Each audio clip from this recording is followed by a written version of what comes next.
Welcome to our voice. నేను journalist నవత. యోగి అనుకున్నాడంటే సాధిస్తాడు. మోదీ ఏ మొండోడంటే మోదీకి మించిన మొండోడు యోగి. ఎవరేమనుకుంటే నాకేంటి, ఎవరు ఎలా ఆలోచిస్తే నాకేంటి, నన్ను నమ్మి ఓటేసిన ప్రజలకు మేలు చేయాలి. తప్పు చేయాలంటే వణికిపోవాలి, కబ్జా చేయాలంటే ఏమైనా సరే భయపడాలి.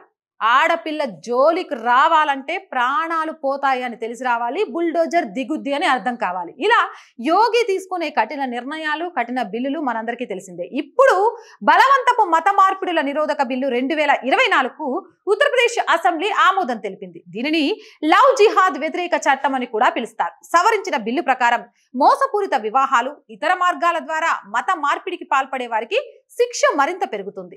ఇలాంటి కేసులో నేరం నిరూపితమైతే ముద్దాయిలకు గరిష్టంగా యావజ్జీవ జైలు శిక్ష పడుతుంది. సవరించిన నిబంధనల ప్రకారం మత మార్పిడి ఉద్దేశంతో మైనర్లను, ఇతరులను బెదిరించడం, దాడులు చేయడం, వివాహం చేసుకోవడం, వివాహం చేసుకుంటామని వాగ్దానం చేయడం వంటి చర్యలకు ఎవ్వరు పాల్పడినా అది తీవ్ర నేరంగా పరిగణిస్తారు. అలాంటి కేసుల్లో 20 ఏళ్ల జైలు శిక్ష లేదా యావజ్జీవ కారాగార శిక్ష విధిస్తారు. అయితే గతంలో ఇలాంటి నేరాలకు పాల్పడిన వారికి 10 ఏళ్ల జైలు శిక్ష ఉండేది.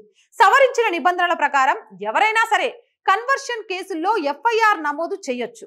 గతంలో ఇలాంటి కేసుల్లో సమాచారమైనా, ఫిర్యాదు అయినా బాధితులు, తల్లిదండ్రులు, తోబుట్టువుల సమక్షంలోనే ఇవ్వాల్సి ఉండేది. కానీ ఇప్పుడు ఎవరైనా సరే లిఖిత పూర్వకంగా పోలీసులకు సమాచారం ఇస్తే సరిపోతుంది. ఇలాంటి కేసుల విచారణను సెషన్స్ కోర్టు కంటే దిగువ కోర్టులు చేపట్టరాదు. పబ్లిక్ ప్రాసిక్యూటర్ లేకుండా బెయిల్ అభ్యర్థనలను పరిశీలించరాదు. ఇవన్నీ నాన్ బెయిలబుల్ కేసులుగా పరిగణిస్తారు. ఈ బిల్లు విషయమై నవంబర్ 2020లో ప్రత్యేక ఆర్డినెన్స్ జారీ చేయగా తర్వాత ఉత్తరప్రదేశ్ అసెంబ్లీ ఉభయ సభలు బిల్లును ఆమోదించాయి. దీంతో ఉత్తరప్రదేశ్ చట్ట విరుద్ధమైన మత మార్పిడి నిషేధ చట్టం 2021 అమల్లోకి వచ్చింది. అయితే దీనిపై ప్రతిపక్షాలు గగ్గోలు పెట్టాయి. మత రాజకీయాలపై దృష్టి మరల్చేందుకు ప్రయత్నిస్తున్నారంటూ ఆగ్రహం వ్యక్తం చేశాయి. దీనిపై సీఎం యోగి తీవ్ర స్థాయిలో మండిపడ్డారు. సమాజ్వాదీ పార్టీతోని యూపీ మహిళల భద్రతకు తీవ్ర ముప్పు ఉందని తీవ్ర ఆరోపణలు చేశారు. మహిళలపై దాడుల కేసుల్లో ఉన్న వారంతా సమాజ్వాదీ పార్టీ నేతలేనని గుర్తు చేశారు. మహిళల భద్రత పట్ల రాష్ట్ర ప్రభుత్వం సీరియస్ గా వ్యవహరిస్తుందని, దాని ఫలితంగానే మహిళలు, బాలలపై దాడులు జరిగే కేసుల విషయంలో నిరంతరం తగిన చర్యలు తీసుకుంటున్నామని, ఆ నేపథ్యంలోనే కేసులు తగ్గుముఖం పట్టాయని చెప్పారు. నేరస్తుల మనస్సులో భయాందోళన కలిగించడంలో సక్సెస్ అయ్యామన్నారు యోగి. 2017లో రాష్ట్రంలో బీజేపీ ప్రభుత్వం ఏర్పాటైన వెంటనే యాంటీ రోమియో స్క్వాడ్స్ ఏర్పాటు చేయడమే మహిళల రక్షణలో తమ తొలి చర్య అని యోగి ఆదిత్యనాథ్ వివరించారు. యాంటీ రోమియో స్క్వాడ్స్ ఏర్పాటు చేయడాన్ని తొలుత వ్యతిరేకించింది సమాజ్వాదీ పార్టీ అని గుర్తు చేశారు. ఇక 2016లో ఎస్పీ ప్రభుత్వ హయాంతో పోలిస్తే ఇప్పుడు అన్ని రకాల నేరాలు తగ్గుతూ వచ్చాయని సీఎం యోగి ఆదిత్యనాథ్ తెలిపారు. ఏదేమైనా గానీ బుల్లెట్లా దూసుకుపోవడం, బుల్డోజర్ ని దింపేయడం, అడ్డొచ్చిన వాళ్ళను ఇక ఖతం చేయడం, తప్పు చేయాలంటే వణికించడం, ఉగ్రవాదులకు, రౌడీ షీటర్లకు ఉత్తరప్రదేశ్ అంటే వణుకు పుట్టించడం.